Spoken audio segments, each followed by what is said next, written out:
بسم اللہ الرحمن الرحیم۔ نیو ورلڈ کی دنیا میں خوش آمدید۔ تمام سننے اور دیکھنے والوں کو میری طرف سے السلام علیکم۔ آپ دیکھ رہے ہیں اس وقت نیو ورلڈ۔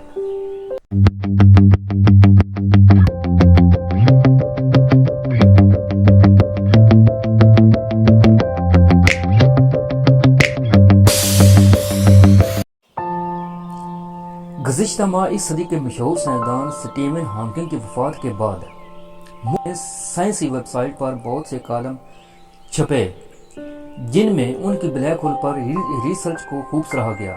لیکن کیا آپ کو معلوم ہے کہ بلیک ہول کیا ہے؟ سائنس کی دنیا میں نے کبھی تو دوسری کائنات میں جانے کا راستہ کہا جاتا ہے اور کبھی مور کا گڑھا۔ کیا بلیک ہول کا رنگ واقعی سیاہ ہے یا پھر اس سیاہ پردے کے پیچھے بھی رازوں کی دنیا چھپی ہوئی ہے؟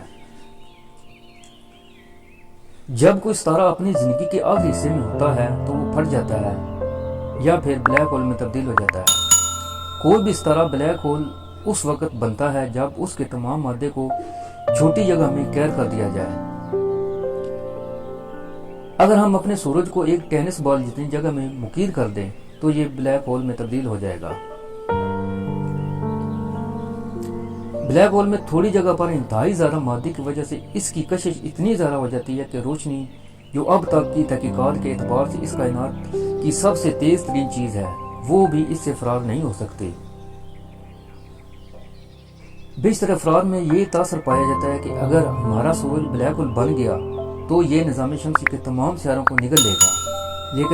لیکن حیران کن بات یہ ہے کہ سائنسدانوں کے مطابق اگر سورج بلیک ہول بن بھی گیا تو تب بھی زمین اور باقی سارے اپنے مدار میں بے زر چکر لگاتے رہیں گے۔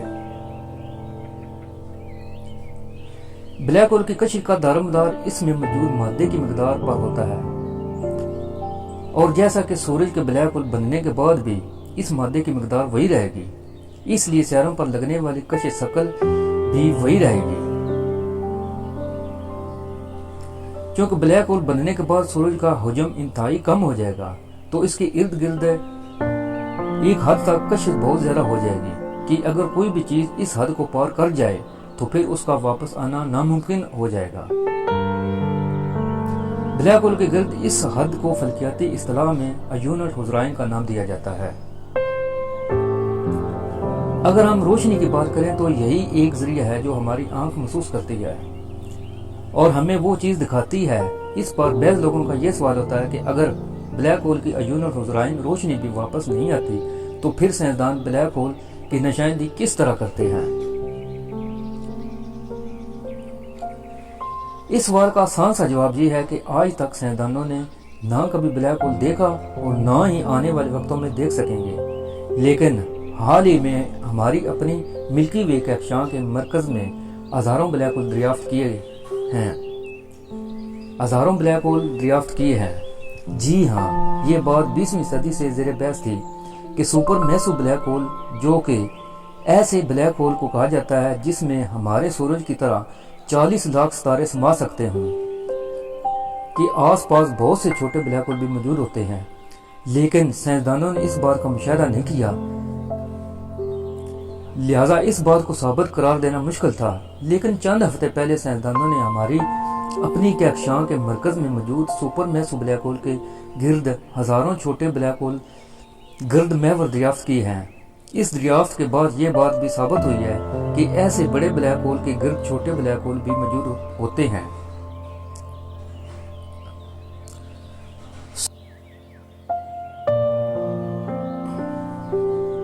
سپر میسو بلیک ہول کا ایک خاکہ پیش خدمت ہے۔ فوٹو۔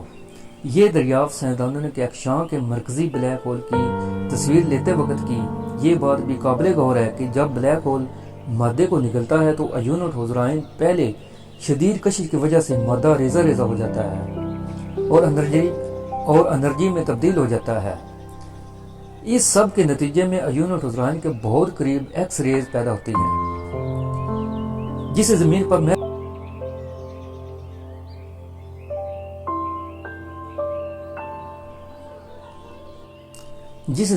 محور ایکس رے دوربینوں کی مدد سے تصویر میں قید کیا جا سکتا ہے۔ اس طرح ہم بلیک ہول کو دیکھتے ہیں اور ان چھوٹے بلیک ہول کی دریافت بھی اسی طرح ہوئی۔ یہ چھوٹے بلیک ہول ہمارے سورج سے 10 گنا زیادہ مادے رکھتے ہیں، جبکہ مرکزی بلیک ہول 40 لاکھ سورج اپنے اندر قید رکھ سکتا ہے۔ یہ ریسرچ نیچر نامی جریدے میں شائع ہوئی، جس میں چک ہیلے، جو کہ کولمبیا یونیورسٹی میں ماہر فلکیات ہیں، کا کہنا تھا کہ کہکشاں کا مرکز بہت زیادہ عجیب جگہ ہے، اس لیے بہت سے لوگ اس کا مطالعہ کرنے کو پسند کرتے ہیں۔